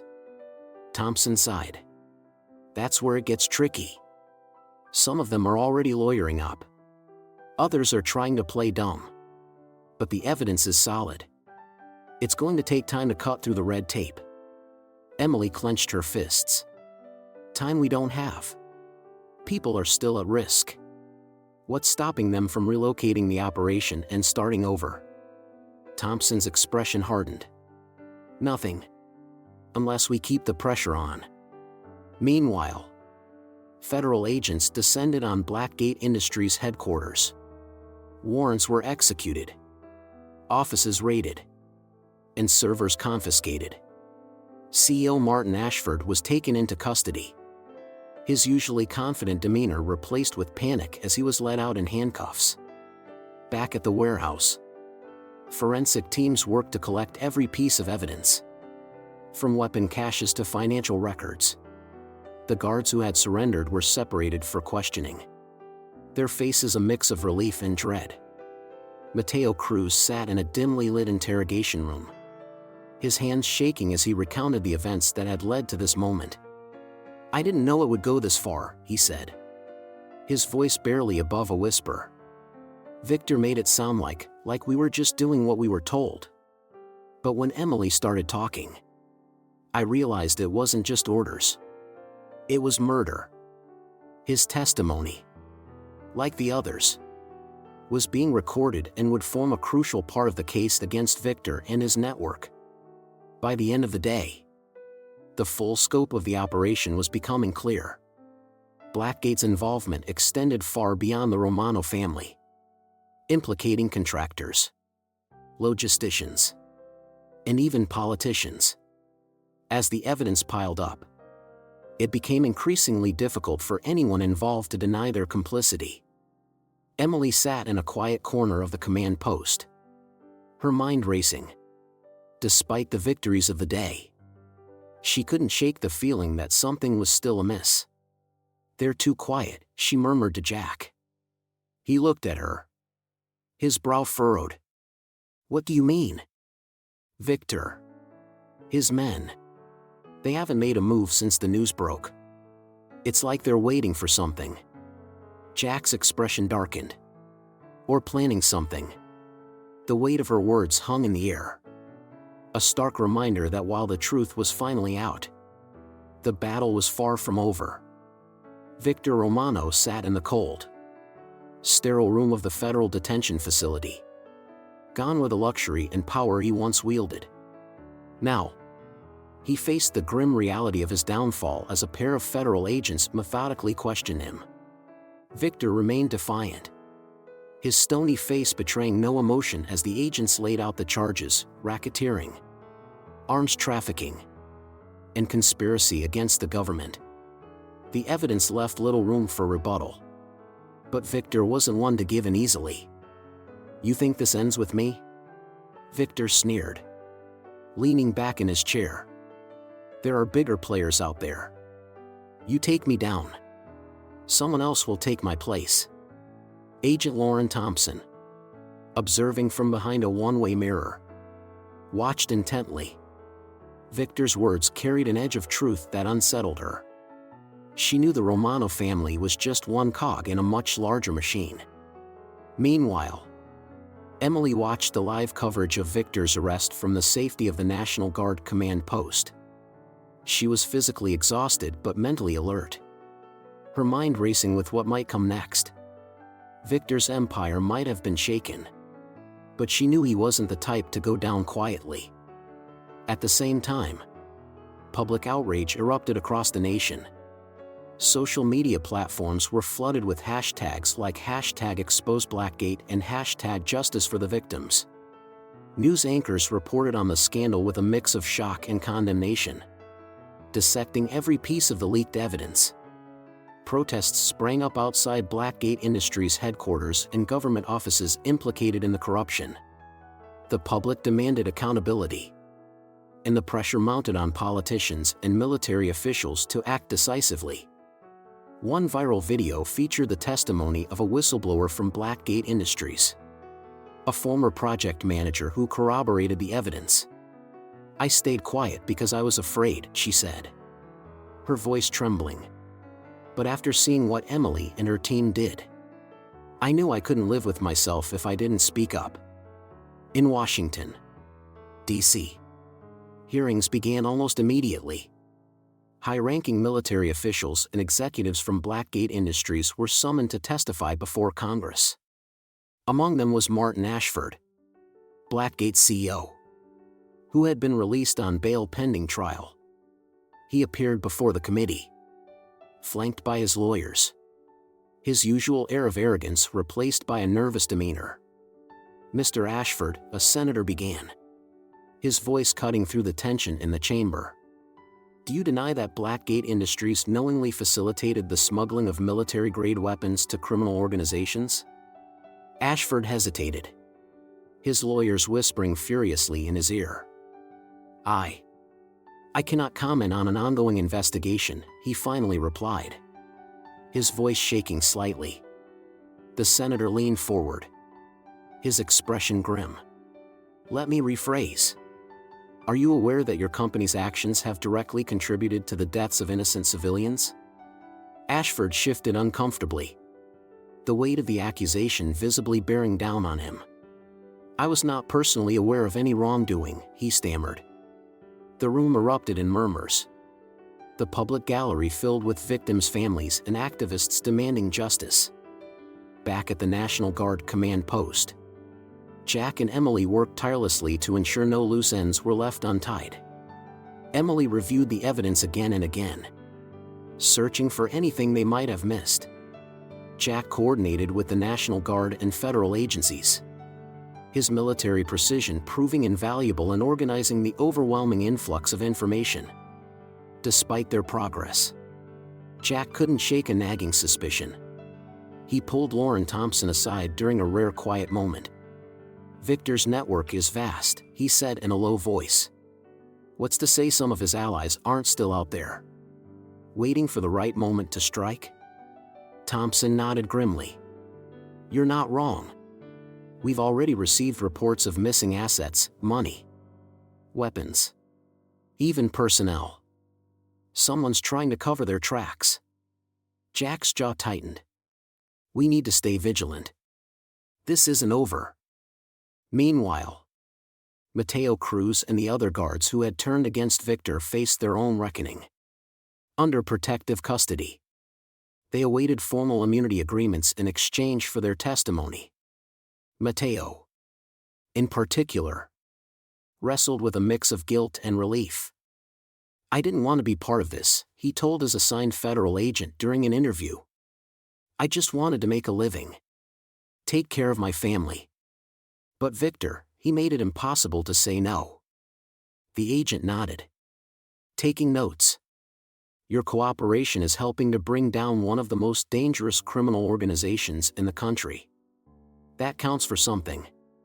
Mateo sighed, his shoulders slumping. "I just hope it's enough." As the days went on, the domino effect of the scandal continued.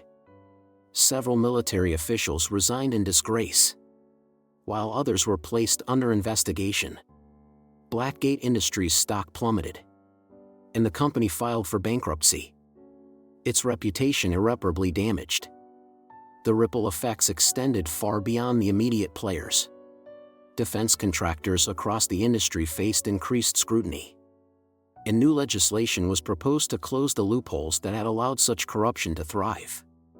Emily watched the news coverage with a mix of satisfaction and unease.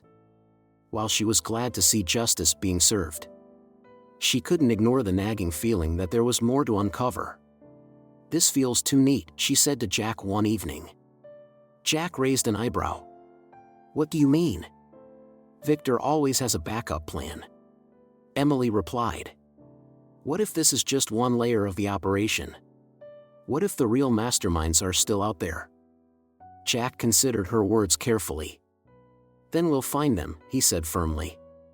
"But for now, we focus on what we've accomplished. This is a win." "Emily, don't forget that." She nodded, though the weight of his words did little to ease her mind. The fight was far from over. But for now, they had dealt a significant blow to a corrupt and dangerous system.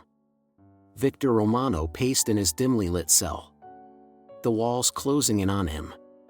The media frenzy surrounding his arrest had not only tarnished his name but also implicated powerful individuals he once considered allies. The once feared crime boss now faced the fallout of his empire crumbling. He sneered as he overheard guards outside his cell discuss the breaking news. "Blackgate Industries folded," one guard whispered. Their CEO is pleading ignorance. But it's clear they were in deep. Victor scoffed, muttering to himself. Amateurs. They always think they're untouchable until the noose tightens. Despite his current predicament, Victor's mind was far from idle. His cryptic warnings during the trial were deliberate. A chess move to keep others in the network paranoid. If he was going down, he intended to bring chaos with him. The evidence Emily secured had sent shockwaves through Washington, unveiling a trail of corruption that implicated defense contractors, military officials, and even a few elected representatives. Public outrage reached a boiling point as citizens demanded reforms. Protests erupted nationwide, with signs reading, "No more blood for profit and accountability now." In Congress, hearings began to address the systemic failures that allowed Blackgate and its allies to operate unchecked. Whistleblowers stepped forward, emboldened by the scandal, revealing even more disturbing details about the depth of corruption. One retired colonel testified, his voice steady but tinged with remorse. "We were told to look the other way. If we asked questions, we were reminded of who signed our paychecks. It wasn't just about money, it was about maintaining control." Amid the fallout, Emily worked with federal agents to ensure the evidence remained secure. She spent long hours reviewing documents and answering questions, her determination unwavering. Yet, the weight of her ordeal was evident in the dark circles under her eyes and the occasional tremble in her hands. "You're a hero. You know that?" Mateo Cruz said during one of their brief conversations. Emily shook her head, her voice quiet but firm. "I'm not a hero, Mateo. I just did what had to be done. The real heroes are the people willing to fix this mess." Mateo, granted a reduced sentence for his cooperation, had become a vocal advocate for justice. His testimony was instrumental in linking Victor's operations to the broader network, and he was determined to make amends for his role in the conspiracy. "I'll spend the rest of my life making this right if I have to," he said. Jack, meanwhile, found himself navigating the fine line between celebration and vigilance. The victory was significant, but he knew the fight was far from over. The deeper layers of corruption revealed by the evidence meant there were still powerful individuals who would stop at nothing to protect their interests. "You've stirred up a hornet's nest," Agent Lauren Thompson said as they reviewed the latest intelligence reports. Jack nodded. "Good. Let them squirm. The more they panic, the more mistakes they'll make." Thompson smirked. "Spoken like a true Marine. But we need to stay sharp. Desperate people are dangerous." Jack's phone buzzed with a message from an unknown number. "Stand down, or there will be consequences." He showed it to Thompson, his jaw tightening. "They're trying to intimidate us," he said. Thompson's eyes narrowed. "Let them try. We've got the upper hand now." The ripple effects of the scandal reached beyond the United States. International partners expressed concerns over the implications of military-grade weapons being smuggled and sold to rogue entities. Diplomatic channels buzzed with activity as nations sought reassurances that such breaches would not happen again. At the United Nations, a resolution was introduced to enhance global oversight of defense contractors and arms trade. While some viewed it as a symbolic gesture, others saw it as a step toward accountability on a broader scale. Back in her small apartment, Emily finally allowed herself a moment of solitude. The past few weeks had been a whirlwind of danger, discovery, and sacrifice. She stared at the news coverage on her television, the images of protests and congressional hearings filling the screen. Her phone buzzed with a message from Jack. "You did good, Emily. Rest up, we're not done yet." Emily smiled faintly, setting the phone aside. She had no illusions about the road ahead. But for the first time, she felt a sense of hope. The fight wasn't over. but they had taken a significant step forward. Victor Romano's trial concluded with a life sentence, the judge calling his actions a betrayal of humanity. As he was led out of the courtroom, he smirked at the cameras, his parting words chilling, "This isn't the end. You'll see."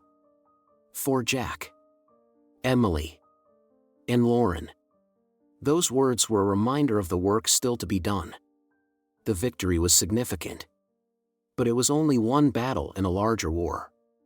As they prepared for the next phase of their fight, they knew one thing for certain: they would face whatever came next with unyielding resolve. And as the world watched the fallout unfold, one message became clear: justice, though hard-fought, was still possible. The early morning sunlight poured through the windows of Harbor's Edge Veterans Hospital, now quieter than it had been in years. Emily Carter stood in the central corridor, her arms crossed as she surveyed the changes already underway. Workers moved through the hallways, installing new security systems and auditing every department. The bustling energy of the hospital's renewal was tangible. But Emily couldn't help feeling the weight of the months that had led to this moment. Jack walked up behind her, his boots clicking against the polished floor. "It's different now, isn't it?" he asked, his voice calm but reflective. Emily nodded, her gaze fixed on the workers. "It feels lighter somehow, but also fragile. Like it could all fall apart again if we're not careful." Jack placed a hand on her shoulder. "It won't. Not while people like you are here to protect it." They stood in silence for a moment, the quiet settling between them like an unspoken understanding. Emily's mind wandered back to everything they had endured, the threats, the betrayals, and the victories that had come at such a high cost. Later that day, Emily and Jack met with Dr. Lucas Grant in his office. The once tidy space was now filled with stacks of documents and notes detailing the hospital's reform efforts. Dr. Grant looked older, his face lined with the exhaustion of someone who had faced his own reckoning. "I won't lie to you," he began, his voice tinged with regret. "There were nights I thought about walking away, just leaving all of this behind. But seeing what you two have done, what you risked, it made me realize I couldn't run from this. I had to face it." Emily studied him carefully. "You made mistakes, Dr. Grant. Big ones. But you also tried to make things right when it mattered most. That counts for something." Dr. Grant nodded, his eyes meeting hers with a mix of gratitude and humility. "I'll spend the rest of my career making sure this hospital stands for what it was meant to, helping those who served, not exploiting them. It's the least I can do." Jack leaned forward, his tone steady but firm. "You're in a position to lead by example now, to make sure no one can ever abuse this place again. That's your job, Dr. Grant. Don't waste it." The room fell silent for a moment as the gravity of Jack's words settled in. Dr. Grant finally spoke, his voice resolute. "I won't. I promise you that." After the meeting, Emily walked the hospital grounds alone, reflecting on the journey that had brought them here. The faces of the patients, veterans who had entrusted Harbor's Edge with their care, reminded her why she had fought so hard. She thought of Mateo Cruz, whose decision to stand up to Victor had helped turn the tide. His courage, despite his past mistakes, gave her hope that change was possible. Her thoughts were interrupted by the sound of approaching footsteps. Jack had followed her, his hands in his pockets as he fell into step beside her. "You okay?" he asked. Emily hesitated before answering. "I think so. It's just, everything feels so surreal now. Like I'm waiting for the other shoe to drop." Jack gave her a sidelong glance. "That's normal after everything we've been through. But you've done more than anyone could have asked of you, Emily. You exposed the truth and saved lives. You can be proud of that." Emily smiled faintly. "I couldn't have done it without you." Without Mateo. Or even Dr. Grant. This was a team effort. Jack stopped walking, turning to face her. Maybe. But you were the heart of it. You kept fighting when it would have been easier to give up. That's what made the difference. Her eyes met his. And for the first time in weeks, she allowed herself to feel the magnitude of what they had accomplished. As the day wore on, the hospital staff began to gather for a meeting in the auditorium. Dr. Grant, Emily, and Jack stood on the stage, addressing the crowd of doctors, nurses, and administrative staff. Dr. Grant stepped forward first, his voice steady but emotional. Harbor's Edge has been through a lot in recent months. And so have all of you. I won't pretend that the trust we've lost will be easy to rebuild. But I can promise you this, we're committed to making this hospital a place of integrity, where every patient and every staff member is treated with respect and care. The room erupted in quiet applause, the weight of his words resonating deeply with those who had witnessed the turmoil firsthand. Emily took the microphone next, her heart pounding as she faced the crowd. "I'm not a public speaker," she began, her voice soft but clear. "But I wanted to say thank you. Thank you for staying.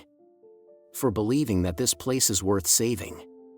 What happened here wasn't just about one person or one organization, it was about all of us. Standing up for what's right." Her words hung in the air for a moment before another round of applause filled the room. Finally, Jack spoke, his tone authoritative yet compassionate. "We've seen what happens when greed and corruption take root. But we've also seen what happens when good people stand together to fight back. You've proven that this hospital is more than just a building, it's a symbol of resilience and hope. Don't ever forget that." The applause grew louder.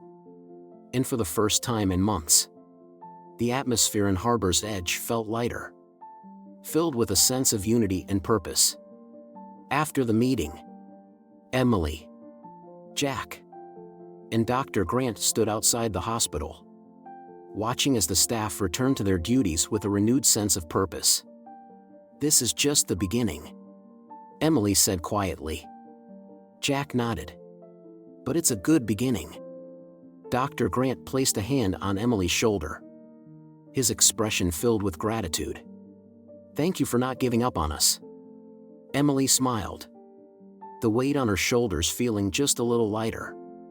"I couldn't. This place is too important." Together, they watched the sun dip below the horizon, its golden light casting a warm glow over the hospital that now stood as a beacon of hope and resilience. The weeks following the revelation saw Harbor's Edge Veterans Hospital transformed from a symbol of betrayal into a model of reform. Changes began at the core, with the appointment of new leadership and the establishment of independent oversight committees. A group of whistleblower protections, inspired by Emily's courage, were implemented across state and federal levels, ensuring that anyone who came forward would be shielded from retaliation. Dr. Grant, now firmly committed to his role in rebuilding the hospital's reputation, stood at the forefront of these reforms. He worked tirelessly with legal teams and reform advocates, using his first-hand knowledge of the corruption to prevent similar occurrences in the future. His regret over his complicity fueled his determination to make amends. Emily spent her days helping to implement the reforms and reconnecting with the hospital staff. Many of her colleagues, once skeptical of her concerns, now viewed her with a mixture of admiration and guilt. One nurse, Linda, approached her in the staff break room one afternoon, her voice heavy with emotion. "I owe you an apology, Emily," Linda said. "I saw some of the signs, but I ignored them. I told myself it wasn't my place to ask questions. But you didn't let it go. You saved this place." Emily smiled softly, placing a reassuring hand on Linda's arm. "It wasn't just me. It took all of us working together to make things right. What matters now is that we learn from this and never let it happen again." Linda nodded, wiping away a tear. "You've inspired all of us. Thank you for standing up when the rest of us were too afraid." As Harbor's Edge began to heal, the community surrounding the hospital also rallied. Local businesses, veterans organizations, and civic groups offered their support, donating resources to ensure the hospital's recovery.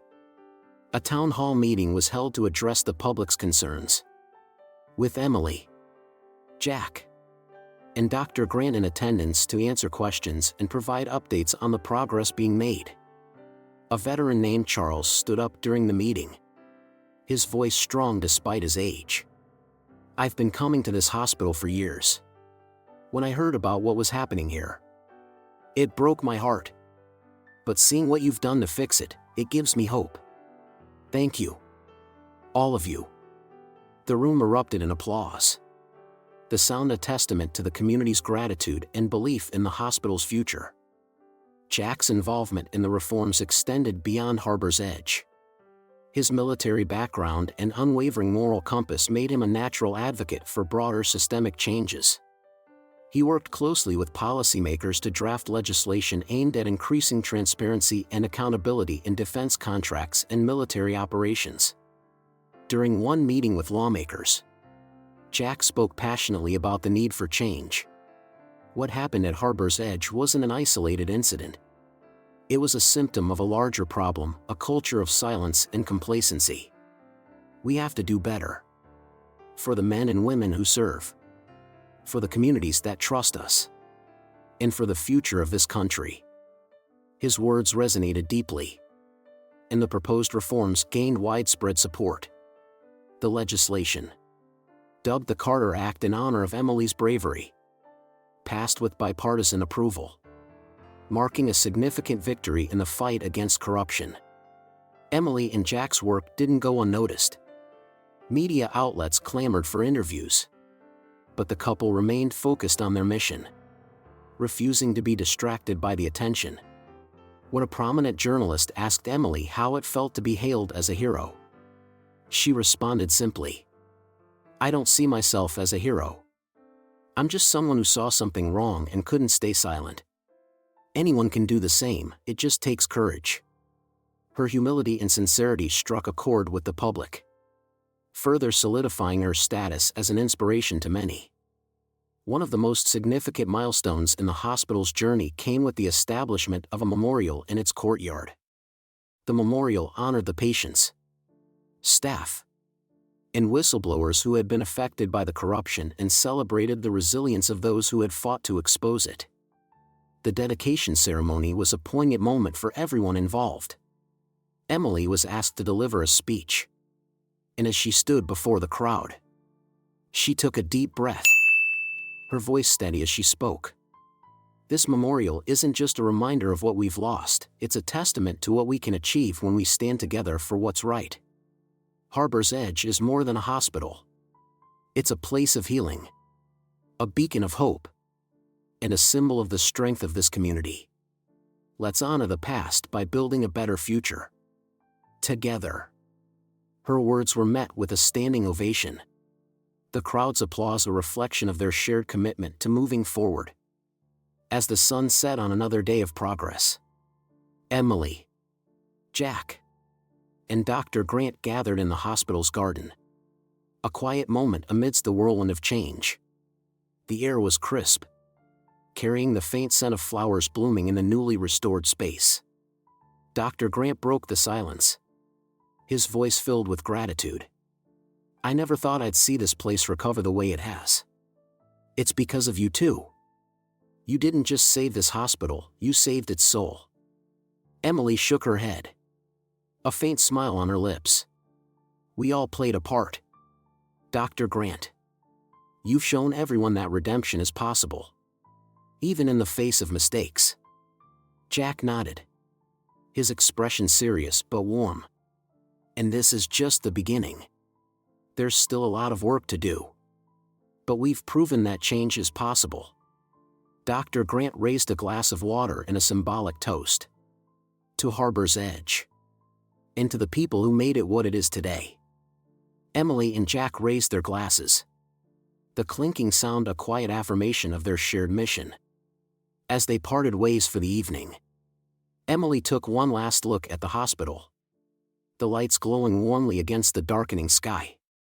For the first time in a long while, she felt a sense of peace. The journey had been arduous, but it had been worth it. The battle against corruption was far from over. But Emily knew they had taken an important step forward. Together, they had shown that even in the darkest times, there was hope, and that justice, when pursued with courage and determination, could triumph. Emily's bravery changed lives. But not everyone could make the same choice. What would you do if uncovering the truth put you in danger? Let's discuss in the comments below. Your thoughts might inspire someone else. Thanks for watching, and we'll see you in the next video.